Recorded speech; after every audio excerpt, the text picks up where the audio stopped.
Hey, welcome back everyone to Soda Pop Culture with Scott and Matt. I'm Matt. I'm Scott. Nice to see you again, Matt. Seems like it's been gosh, I don't know, like a week since we've been easily since we've been together. Although we're just down the hallway, ladies and gentlemen. This is a miracle of technology. Yeah, it's amazing. It's almost like we're side by side, but we're not. We're not. It's like in those shows where I could go like, oh yeah, and then exactly. I would just stick, but I can't do that because we don't have that kind of staging here. Not yet. We're working on it. Yeah, we're workshopping it right now. We're trying to see if we can get that. So if you're looking to sponsor, there's a great opportunity there. We got to sponsor our soon to be a ribbon cutted studio. Where we're going to be doing I'm telling you, things. it's going to be beautiful. Yeah, chef kiss. So what are we talking about today? Thank you for getting right to the point. Today we are talking about boy bands and girl bands. Again, Soda Pop Culture, we're exploring this idea all semester long of things that happen organically in culture and then have consumer product spin-offs, or those things which are consumer products which spin off a popular culture sort of movement or moment. This was actually suggested by one of our colleagues, this subject matter of boy bands or bands in general, how they form, and then the phenomenon of those bands that are assembled versus just sort of happening organically. Makes sense. Yeah. So I want to know. I really want to know more about all this. It's going to be great. So those of you who didn't pick up on that, he's tell you what I want, what I really want. He's seeding an idea of one of the bands, and when we come to that, I'm sure he'd be happy to bands. Yes, and I get yes. So my friend Matt is coming at this with a very specific point of view, and that is that, well, even the calling it a boy band, girl band may not be sufficient, because when you use the term band, it implies, or a reasonable listener could infer, that there are instruments being played. Yeah, which, I mean, to be fair, some session musician made a lot of money off of this. So yes, so quick, boom. All right, first, a variety of different groups from not the exact same era, but probably within 10 or so years of each other. I did a quick quiz of the students in class, as you can imagine. Not many of them came up with the upper left-hand corner, which is one of my personal favorites. That's the Allman Brothers. Yep. That's one of the accident Allman Brothers too. Good choice. Yeah, and one where this is an example of a band that sort of formed in the traditional sense. Guys hearing each other play in high school, then going to another place and hearing another guy and asking if he wanted to join the band, right? Yeah. Sort of growing that way. Also interesting, one of the few bands of that era to have, or any era, to have two drummers, right? They have two percussionists in that band. Working clockwise, then the gentleman in the middle photo, upper photo, that would be Jimmy, or are we talking about Robert, the one that's behind him? Well, we're talking about all of them together. John to the left, right, as Led Zeppelin, like one of the great bands. And again, I mean, you would probably know more about this than me, but Led Zeppelin, a band that was sort of just formed in a traditional sense, guys sort of hearing each other play, getting together, that kind of thing. Yeah, all of them played in other bands prior, and I mean, Jimmy Page was in the Byrds and all sorts of stuff. Yeah, and then, I mean, I'm just saying right now, Indiana Zone is in the top right. That's right. The Jackson 5, Michael Jackson there in the orange and yellow outfit, but yes, the Jackson 5, a family band, right? They came up sort of learning instruments and performing together as brothers. Going down the lower left-hand corner, you've got the Supremes, right? Motown sound out of Detroit. Grew up singing in churches and in choir. The guys in the middle, stumped a lot of people. If you're not of a certain age, and you might not know the Osmonds and the Osmond brothers, and that, of course, with little Jimmy and Marie there as well. Yeah. Again, a family band that sort of got together and were singing together and became a pop sensation in the 70s. Yeah. And go ahead. Yeah, and I mean, I wonder why we picked this photo of this band here. The last, the one, the lower right, sure. Went back in the Coke archives and found a great picture. There are tons of those photos, by the way. That's the Beatles, for those of you who don't recognize them, and a shocking number of students in the class had to be prompted as to who those guys were. But yeah, there they are, sampling their favorite beverage, and got together as a band as teenagers in Liverpool, and listened to each other play, and sort of formed that band early on. So use this slide to just kind of set up the idea of, to one degree or another, bands were historically either families or organically coming together, or hear each other play and then sort of form, which is different than what we would now consider sort of the boy band or sort of girl band phenomenon, which is an open audition. Come on down. We're going to pick 5 people. They are going to be formed into a band and immediately begin recording for the purpose of generating, pop hits and those types of things. Because really, I mean, the Beatles were basically a boy band when they first came to America. Sure. Like, the students don't realize people lost their gosh darn minds. Right. Insane. Right. So. Right. Yeah, that is no question. No question that they had that. And if we look forward, when some of these ones we're going to be looking at, they had that same sort of immediate white hot popularity. The difference being, to the degree that it matters, and you can be able to argue that it doesn't, that their formation was much more of the sort of traditional kind of same guys, small town, sort of, seeking out other people to play with and learn from and that kind of thing. And then sort of slowly worked their way up, or relatively slowly anyway, versus sort of the modern equivalent. So then we move to this sort of era, and I will probably get a lot of these wrong, but if my children were here, who are in their early to mid 20s right now, they would nail every one of them, right? So they would get them all. I recognize Donnie Wahlberg. Sure. Up there, his face doesn't really change much now. Blue Bloods, he's a detective on it now. Upper left. Yeah. Right. That's your New Kids on the Block. Yep. Brother of Mark Wahlberg, Mark and the Funky Bunch. And the Funky Bunch. Clockwise, left to right, we have. Is that 98 Degrees? I think 98 Degrees is in the lower left. I think this is. Okay, this might be not. This is Backstreet Boys. Backstreet, yeah. I mean, they were all. Here's the problem. We had 98 Degrees, Backstreet Boys, and NSYNC, and basically they're the same damn band. Yeah, and in quick succession. Why? Because copycatting is a thing, and success breeds success, right? And if something's successful, nobody's going to let you do it on your own, right? So upper right hand corner, you have New Edition. I see Bobby Brown in there. Very young Bobby Brown, and interesting, right? So Maurice Starr, who who discovered New Edition, who had been singing together as young kids. You see them there; they're not very old at all. Who did sort of grow up together in the same neighborhood in South Boston.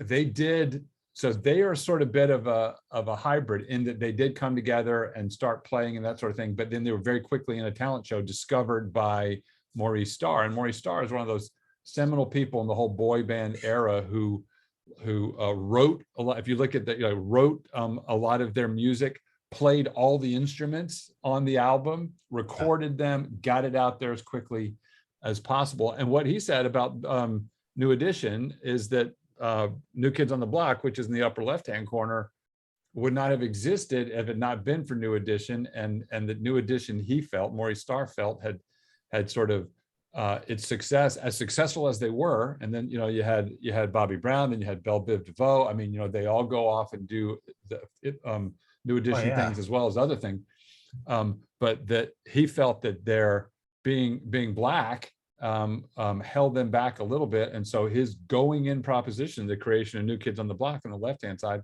upper left, was to recreate the magic of the boy band with white kids that would have more broad appeal, which is where the New Kids on the Block sort of phenomena came from.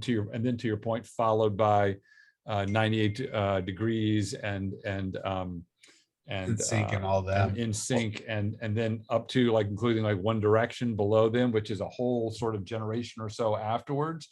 Yeah.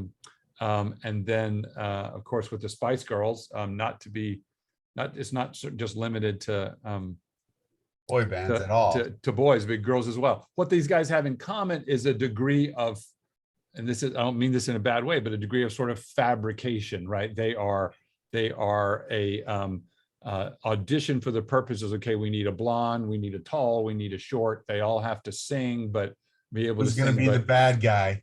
Exactly. Who's going to be the bad boy, right? And the mixing of those things, such that when you had Spice Girls, again, this creation, they were all even given different sort of nicknames that were to correspond to characters, essentially, that they would be playing, right?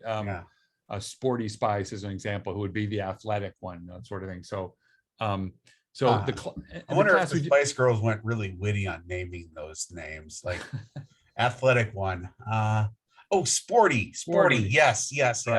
Right. And then some of them went on to marry famous athletes as well. You've got the Beckhams. We have this, the Miss Beckham over there on the left-hand side. So on the left-hand side of the Spice Girls photo. So here's another thing that's really interesting about this, as we sort of like tease and sort of good-naturedly kind of mock a lot of these fabricated sort of bands, which went on to be wildly commercially successful and make some people, not everyone, but make some people a lot of money.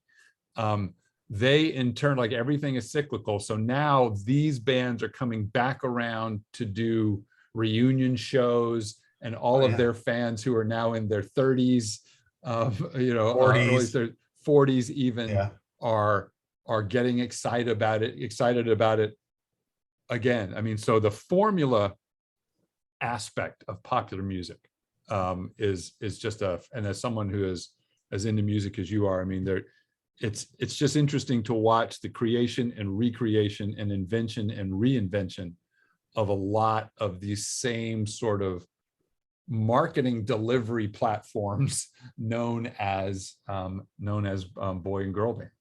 Yeah.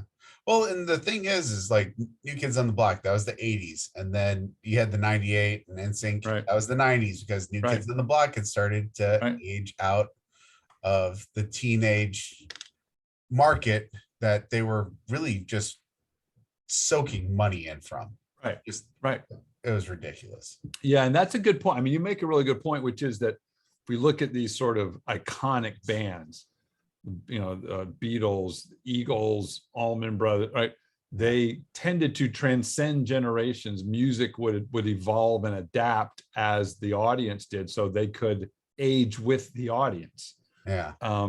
This is not what this is about, right? There wasn't a lot of aging up with the audience in these types of sort of assembled groups, as it were. And to your point, there's not that they couldn't play instruments. I'm sure a lot of them can, but that's not the MO. That's not what this was going to be. Yeah, it was more because we're dancing and that sort of thing. They looked a certain way. They could dance better than they sang. Right. The choreography of any of these shows was on point every single time. Right. No question.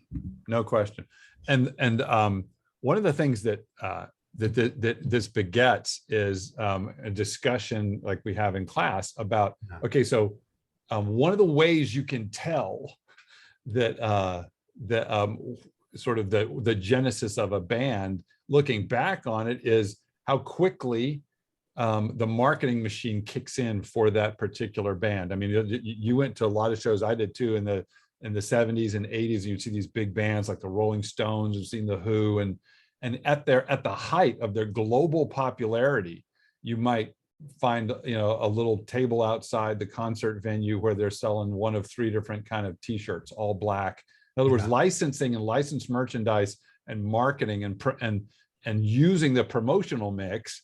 We talk about the 4 Ps: product, price, place, promotion, using the promotional mix: advertising, public relations, direct, digital, personal selling, sales promotion, using all those tools to drive awareness of the band, to drive sale of the music, and to drive sale of merchandise, happened, if not immediately, upon the release of the music from boy bands or girl bands, very shortly thereafter. And the variety and scope and scale of the merchandising opportunities were by orders of magnitude bigger than some of the iconic bands of the 60s and 70s, because that wasn't the sort of the driving sort of motivation.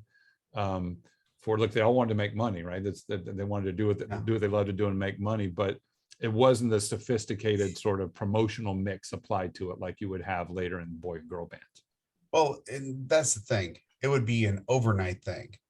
Right. I mean, there's no way that it wasn't planned. Right. I mean, the blitz that went on, all of a sudden, it was everywhere. You couldn't avoid these people. So let's look. So a couple of points to the first thing is sort of the publicity vehicles, right? How you leverage the music industry and those teen publications to humanize, get the word out, maintain a constant sort of stream of information and rumor and that sort of thing about the band, in order to keep it top of mind with your who your listeners are. And you see a couple of examples here, again, from the early 70s. You've got Teen World, which has lots of the teen idols, many of them with the incorporation of television shows, right? You had the Partridge Family here. You have David Cassidy on the lower right. You had multiple sort of young people on that show as his brothers and sisters. You have the Osmonds, who had a TV show, who had Donnie and Marie and those sorts of things to help feed the publicity machine. And on the right hand side, you have the Jackson 5 and a magazine called Ride On, which was historically geared toward African-American consumers and teens and young adults. Some crossover between these kind of publications. You made the point about seeing the Jackson 5 there on the Teen World, at least a reference to it. Yeah. But a very segmented, it's interesting, it's a very sort of segmented industry as well, in terms of who your primary audience is and the kinds of publications that you create to appeal to each of them. But there was a while that this and a couple other vehicles were the main sort of vehicles whereby bands could stay relevant. Well, and then for the students listening, this is all pre-internet. Right. This was how significantly pre-internet. I mean, right. And you were hungry for information about your favorite bands. Right. I would regularly buy music magazines as a young adult and child to find out what's new, what's coming up, everything else. Right. And you'd subscribe, and it would come once a month or twice a month, and that would be it. That's the sum total of the knowledge base that you have. Is whatever's in one of these. You'd go to the newsstand and look at all the different publications and buy one. So you're right. So that's a good thing to point out, because the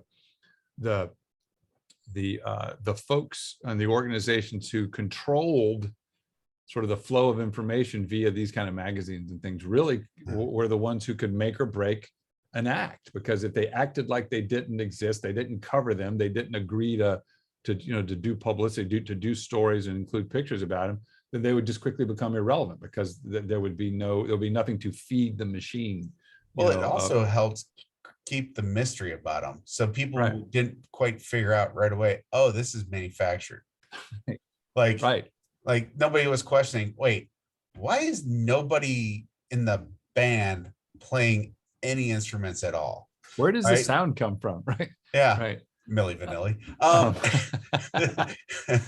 Right. So, and so then we move on and talk about other aspects of the promotional mix. So this is a great Oh, these are fantastic. Yeah, it's a great, so to make the point that this isn't some modern phenomenon, it's not just in the 20th century or the latter half of the, it's just not the 90s and the 2000s and the 2000 teens where the idea of promotional materials and marketing and merchandising for bands became a thing. I made the point to the class that the Beatles lunchbox and thermos there were in mint condition and available today is worth thousands and thousands of dollars. Everybody had lunch boxes. I also told the story, Matthew, you're probably a little young for this, but when you in the late 60s, early 70s, when you had a lunchbox like that and you brought like your milk to drink for lunch in a thermos, those thermoses had a glass lining. Yeah. And if you dropped your lunchbox, it just became like a habit. You would go up to your school teacher, 3rd grade, 4th grade. Excuse me, Miss Jones, I dropped my lunchbox. And she would immediately, you knew you were telling her this for a purpose, because she would pop your lunchbox open, pull your thermos out and shake it. And if she heard glass, you weren't allowed to drink it because that meant that the glass liner broke. If you didn't hear glass, you're good to go. Go ahead, have your milk. Everything will be fine. Again, we were a stronger country then, but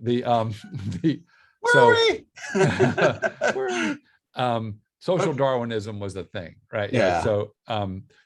But even then you had the upper right-hand corner, trading cards. I got baseball cards, football cards, basketball cards as a kid. And trading cards is one of the easiest, quickest, least expensive ways to broadly promote your band, just because you can get those things produced by a handful of different companies and onto the shelves of candy stores and convenience stores and grocery stores really quickly. So you have the Monkees, a band that was, I'm virtually certain, was assembled for purposes of that TV show. TV show, yeah, right. Partridge Family, same thing. I mean, there was a mother and daughter there, David Cassidy, Shirley Jones. Other than that, they were all cast for the purpose of creating a TV show and spinning off albums and then spinning off merchandising. You see the Monkees came about because of the Beatles created a movie called A Hard Day's Night. Right. And America went, hey, we can rip this off. Yes, we can. Yes, we can. And then they had Neil Diamond write, I'm a Believer, and it became a massive hit. Yep. And I think they still play, or they used to. I don't even know. I think one or two of them are still alive. And then the Partridge Family, again, the lunchbox theme. I've got a thing about vintage lunchboxes. I don't own any of them, but I remember having them. Partridge Family lunchbox. One thing I wanted to call everybody's attention to is down here at the bottom, we have honeycombs and super sugar crisp, which are breakfast cereals targeted at kids. And I remember distinctly having these sort of very kind of rudimentary cut outable records on the back of a piece of cardboard, and they would affix some type of a grooving system such that I remember you cut it out, you would literally put it on your record player, and it would breaks my heart just even hearing that. It would sort of sound like music, indecipherable. I could never make out what the song was, but I tell you, it seems like there was a summer or two where every single cereal box had a free record on the back. You've got a Beach Boys song on this one. You've got a Jackson 5 song on the back of Super Sugar Crisp. And you got to collect all four, Scott. Yeah, of course you do. Of course you do. I already got this song. Jeez. It was such a sort of a moment in pop culture time. I remember, do I choose my favorite cereal, even though I don't like the artist on the back, or do I choose the artist on the back and suffer through the box of cereal that I don't want? And having that moment of truth in the grocery store while my mom was waiting for me to decide. Well, I know what my choice would have been. Would you have gone with Super Sugar Crisp with the Jackson 5 album, a record on the back? I didn't have it yet. I would have gone both. I would have went with my favorite artist every time. No, I don't got this. Yeah, I would probably. I mean, Honeycomb was my preferred cereal. I would have probably gone with Jackson 5 for the record though. So that was the issue. That would have been the issue for me. Not that, I enjoyed the Beach Boys. Diabetes was a fantastic, wonderful health condition back in the 60s there, Scott. not as bad as it is now. No, not as bad as it is now. But that's a subject for another podcast. So merchandising was a thing, right? As we go back to the promotional mix and looking at all, we have publicity and PR as a tool. We have advertising as a tool. We have sales promotion as a tool. In the example of these cereal boxes with free records on the back, right? So, and that just evolves into the modern era of boys and girl bands as well. You see, we have the New Kids on the Block cards, again, trading cards up top. You didn't have those. You weren't hanging tough, man. You did not have the right stuff. See, yet another reference. Look at this guy. He's working it in. And then you got Spice Girls out. They might be called dolls. They might be called action figures. But whatever they are not something you would typically have seen now, perhaps. But you wouldn't typically have seen that a set of those for the Beatles in the early 1960s. Ultimately, somebody created a set of those, probably perhaps to sell to hardcore Beatles fans. But it would not be something that you would see. Certainly not a Led Zeppelin version or a Doors version or that sort of thing. Bands that have a different sort of bands that weren't targeting teeny boppers. Right, exactly. Last point about this is perhaps the high water mark or the jumping of the shark moment. Speaking of popular culture, when maybe that's an idea for another one.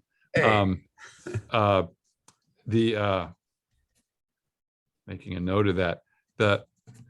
This was just before I joined Coca-Cola, but this is New Kids on the Block as part of the Coca-Cola summer promotion, wherein you could win one of two things. You could win a trip to go on a cruise with New Kids on the Block, or you could win, you had the chance to win cash in a can of Coke. And this was one of those sort of ill-fated promotions that worked really good in test, but in execution, where the random cans were seated with an empty can that had just like a little bit of water in it so that you could hear the slosh. But when you opened the top, literally money, a rolled up $5 bill would pop out of the top of the can, and it was a mechanism underneath the lid. So as you can imagine, complexity is the enemy of success. These were complex mechanisms, and they didn't work, and they were breaking off in cans, and people were getting freaked out because something was shaking around in their can. The promotion from an executional standpoint was a horrific failure. The promotion from a publicity standpoint was a massive success because the New Kids on the Block were tied to it. Yeah. And I had the opportunity to talk to some colleagues who were on the ship, managing the promotion and trying to keep the young, typically young female contest winners and their parent or guardian away from the area of the ship where the New Kids on the Block were on, and trying to get some peace between appearances for autographs and mini concerts and those sorts of things. Good luck. It was apparently very sort of Lord of the Flies once they got out into the open ocean. Who's really in charge. The fans. Look at me. I'm the captain now. I'm the captain now. The fans and their moms, or the handful of ill prepared security people on the ship itself. But they're thinking, it's a bunch of teenage girls. How bad can this be? How bad can it be? No, wait, no, just kidding. So, at least in my experience, there were many bands that came after them, but iconic beverage, white hot pop band, massive complex promotion, culminating in out in the open seas with a bunch of contest winners and a boy band, may be the jump the shark moment, at least in my experience. Well, and here's the good thing though. even if it was a complete train wreck, again, internet and social media was not what it was. Right. So Coke was able to control the narrative the entire time, regardless. Right. Yes, the cans are all of a sudden exploding. No big deal. No big deal. But that $5 bill took out an eye. It's okay, Timmy. It's okay. $5, right? Right. But you get to keep the $5. So that, Yeah. so, right. And the purpose of bringing this up in the class was to talk about marketing and the promotional mix as a way, as an indicator of looking backwards on why the band was created. What's the business model for it? Is it built to be a 5 or 10-year proposition, or is it built to be a 2 or 3 album major merchandising push, make our money, and then move on? And the unfortunate thing is that for a lot of these artists, there wasn't a lot of money being made by them for them, and a lot of them would look back on the experience and say that it was less than ideal. Of course, popular music in general, you're going to have, it's so big and so broad. There's always going to be stories of those who, it's one of those, be careful what you wish for type Sure. situations. Sure. I mean, really, they've probably got paid next to nothing. Right. If you have no sound writing credits, right. Well, guess what? You're not really making money as a musical artist. That's where the money comes in, is from licensing of your music and everything else, publishing. But they got to be famous. Right. And then what happened? Yeah, it's a good, but you make a good point about it's the hardware software thing, right? I mean, the hardware is the singer, the software is the song, and it's as great as it is to be the hardware, it's the software ultimately, and iterations of that is the long-term sort of financial proposition. The other thing is that you have the Maurice Stars of the world who have sort of the vision to discover new kids, to discover New Edition, to create New Kids on the Block. You've got sort of the Lou Pearlmans of the world. Lou was the guy who created Backstreet Boys and NSYNC, and who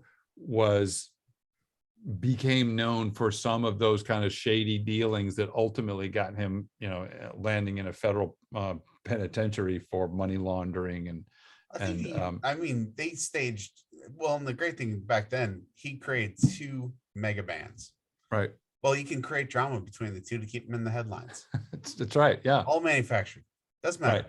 Right. And so not all of them did super well, having been through that. Some of them did great, some of them not so well. The ones who do happen to do well typically are the producers and the ones who pull it all together. And it's a bit of a cautionary tale, if you will, about sort of getting involved in it. To your point, though, they did get to be famous, so there is that. Well, and for every Justin Timberlake, there's a bunch of nameless people who have been forgotten. Right. But we made money off of them. So yes. No, seriously, like this whole Coke thing, that was so common back in the day. You would just all of a sudden it'd be like, hey, that's great. A promotion where you can win $5 buying a can of Coke back in the day as a quarter. Right. Right. Unless of course it was your last quarter and you were dying of thirst and you open it up and like, I think to their credit, as I remember, the can itself had enough money to get another Coke. In other words, there would be like a little, they would put 2 quarters in there as well. Well played. Yeah. Try to think of everything. This subject is one that took us a couple of weeks, because we talked about the bands themselves, and then we talked about sort of what's the marketing lesson here, right? And what are the tactics and things that are employed.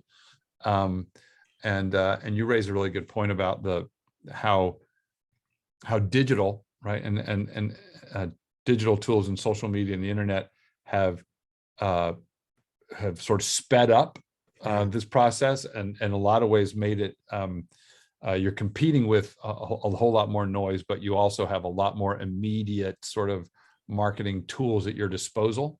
Oh yeah, the flash in the pan can burn a lot brighter now. Right. A lot And a lot hotter, a lot quicker. faster, and a lot brighter. Yeah. Because I mean, we didn't even go down the rabbit hole of like, I mean, you and I talked off camera about like BTS and all sorts of, you know, K-pop, J-pop, you know, where all of a sudden, I mean, Gangnam Style. I don't know a single, you know, Gen X or millennial who didn't at some point do that stupid dance. Sure.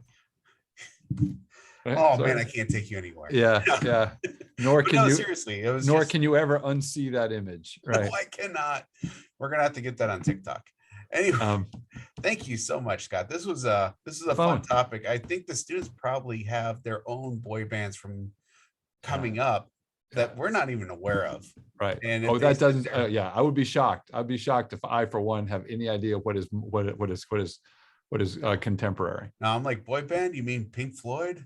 No, they were all male, right? Yeah, yeah, it works, right? Oh yeah, good stuff. Yeah, it really is. Thank you so much. This was a fun topic. Yeah, indeed. Enjoyed it. I will see you soon. All right, bye. All right, bye.